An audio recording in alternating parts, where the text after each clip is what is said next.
From the New York Times, Parkinson's expert visited the White House 8 times in 8 months. The White House said President Biden had met with a neurologist only 3 times in more than 3 years in office, but it would not say whether the visiting expert was consulting with the president's physician about his health. They go on to say, an expert on Parkinson's disease from Walter Reed National Military Medical Center visited the White House 8 times in 8 months from last summer through this spring, including at least once for a meeting with President Biden's physician, according to official logs. The expert, Dr. Kevin Kennard, is a neurologist who specializes, is it Kennard? Kennard sounds offensive, who specializes in the movement disorders and recently published a paper on Parkinson's.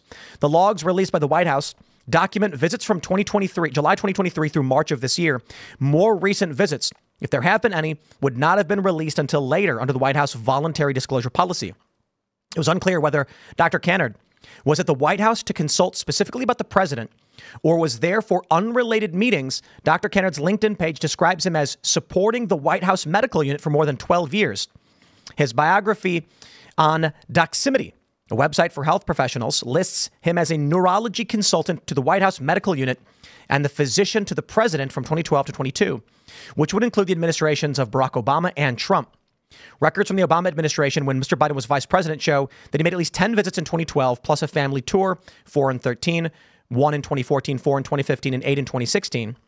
Mr. Trump rescinded Mr. Obama's voluntary White House visitor disclosures policy, so records are not available for his 4 years in office. Okay, so I want to say right now, I don't know that we know anything about whether Biden does or does not have Parkinson's. The trending rumor going around right now, because of this story, is that Biden may be experiencing symptoms of Parkinson's disease. Many people think he may actually have Parkinson's. I don't know if that's fair or not, but I pulled up signs and symptoms of Parkinson's disease, and postural instability and rigidity are symptoms, mood and behavior issues. And I think they mentioned like the hands. Look, I mean, polio hands. Yeah. Like I was mentioning this earlier when I was talking about how Democrats are calling on Biden to resign, how when you see him walk, his hands are like this, like he's having motor control issues. I thought that's a potential sign of dementia or, decreased cognitive function. Now we're hearing from the New York Times that this Parkinson's expert met monthly for 8 months. I don't know what to say, man, because look, Joe Biden clearly is suffering. Something's wrong. We don't know what it is. The media is going to lie to us and force us to speculate. And the other issue is perhaps it's irresponsible to say a doctor who's visited the White House a ton of times over the past 10 years is doing it now. And it's like, okay, well, monthly does bring up some issues. Fair point. But maybe this is, I got to be honest, the Democrats staging a coup against Joe Biden and tainting the media against him. Now, as you guys know, I've been the biggest Joe Biden supporter the entire time. He is our candidate. We're all Democrats who want him to keep running. Yes. And they're trying to find a way to remove him. So Timcast IRL is firmly riding with Biden. We've been riding with Biden. We believe in him. No, I'm just kidding. I think it's obvious that something's going on with Joe Biden. One of the things that concerns me is you're totally right. If this doctor has been to the White House a number of times before, he's toured it with his family, whatever. He obviously has some kind of inside relationship there. What bothers me more is that we do not know who Joe Biden hangs out with every weekend that he spends at his home in Delaware, right? Anytime he goes to Camp David, those visitor logs are private. So what is to say, maybe this doctor's Parkinson's expert is visiting the White House a somewhat normal amount of time for him.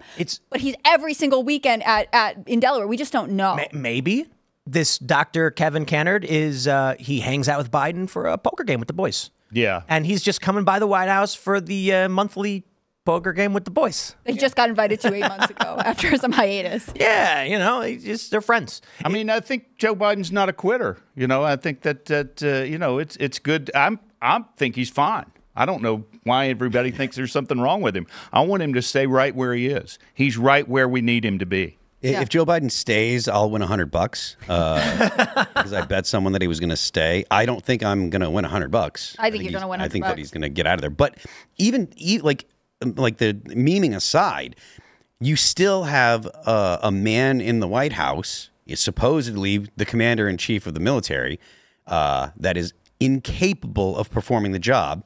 He's surrounded by people that have neglected their duty to inform the American people what's going on, that he cannot do this. Like, it is clear. Now, they've beclowned themselves by making the argument that, oh, no, for ages, for years now, they've been making the argument. No, he's fine. Joe Scarborough, he's sharp as a tack. You clown. You absolute buffoon. He's sharp as a tack. You're an embarrassment. And the fact that the Democrat Party for so long said, oh, no, he's fine. The biggest lie that has been told the entire campaign season. People will talk about Donald Trump. He lies about this. He lies about that. He exaggerates, blah, blah, blah. The biggest lie that's been told the entire campaign season is that Joe Biden is competent and capable of being the commander-in-chief of the military. And this lie is not only the biggest, it's the most consequential and the one that puts the United States in the most danger because he is not. I want to just give this quick shout out if we can pull this article up. It is 2024. And I'm imagining that there's a lot of Gen Z young people who are in politics right now, perhaps watching this show. And if they're not, you should share this with them because they weren't following the news 4 years ago. And it's kind of crazy that I think a lot of older people don't recognize this right away. That like, hey, dude, look, there's a 20-year-old who 4 years ago was listening to rock music, hanging out with their friends. They were not in politics. And now they're sitting here being like, you know, this is going to be my first presidential election. And I'm paying attention to what's going on.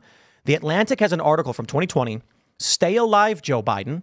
Democrats need little from the frontrunner beyond his corporeal presence. 4 years ago. So when they come out and they say to you, the media covered this up. We had no idea Joe Biden was in such decline. Lies. Because 4 years ago, they wrote this in the Atlantic because this is March of 2020. They knew Biden was in terrible shape and was on the verge of death. That's how they framed this. And now 4 years later, they're going, oh, who could have guessed? And I want to point out, like, the person that wrote this, Alex Wagner, she's a propagandist from MSNBC and has been forever. They're all in on it because they want the prestige of being close to the president and to the office. They're all bad. There's not a good one among them. I want to point out what I think may be going on with Biden and this Parkinson's expert. He's a neurology expert. I think people are tacking on the Parkinson's thing because that's maybe he just published a paper on it. Here's what I think is very, very simple. When you look at the cardinal signs, you can see postural instability, rigidity. Watch the video of Trump leaving the stage during the debate. He calmly walks off, nothing happens. Then watch Joe Biden. Jill holds his hand as he struggles to walk down 2 steps. And you'll notice, we were talking about this last week when we were leaving. I was asking some of the guys, I can't remember who was here, but I was just like, why did Biden do that weird thing where he turns to his side and then lets one leg down instead of just walking down the stairs? He's suffering from rigidity. It's hard. So he turns sideways and then puts one straight leg on the stairs and then turns to get down instead of bending his legs and hips like a younger, healthier person would do. I'm wondering if because of these signs, they bring a doctor to check on him and see if he is suffering from something related to Parkinson's. Not that he is. I think the most reasonable approach is the doctor is checking up on him to make sure it's not. Yeah. It may be, but it's like, okay, we're going to come back next month and see if this is improved or not. They come back next month. Okay, here's what's going on now. So we don't know if there's a diagnosis, but I think it's fair to say we all see it. The media is now claiming to see it. I think it's fair to say that we are seeing signs that may be Parkinson's, but I must stress they could be a million other things as well. Yeah, there's obviously something wrong with him. So, you know, they're checking him out as often as they think necessary. But the real thing to me is that, I mean, I don't think Biden has been in charge from the beginning. I mean, I don't think he's running anything. I don't think he's capable of running anything. And the people who put him there knew that. I think he is. I don't think I think he's being told what to do. I think at some point there was a shift, but I do think in the beginning he very much was. He like most presidents, probably relies on deep state assets. I'm being a little tongue-in-cheek when I say that. His advisors, his intelligence officers, to instruct him on what they think is the best move, and then he agrees with it. I think if you look at Afghanistan, I think Afghanistan happened. If there really was someone else in charge, if it was Obama, if it was the CIA, Afghanistan would not have gone down the way it did. Unless I can't do this because it's a bit too circuitous to imply that the botched Afghanistan withdrawal was intentionally done, because now you're making a bit too many assumptions. I think what happens is Joe Biden is at a stage in his decline where he's sitting in the Situation Room and he's like, you got to get him out of the airport. You get him on a plane. And then they're like, sir, what do you mean? Just get him out. Get him. And they're like, whatever. And I think his cabinet, they're all looking at each other going like, okay. And then they just do these random things without plan or strategy. I think it's because of things like that you end up with other people being like, we're going to take the lead on this. Yeah. I think where we're at now, though, is Jill Biden being like, she's like Wormtongue from Lord of the Rings. Mm-hmm. So anybody who tries to go to Biden, she's like, and in his ears.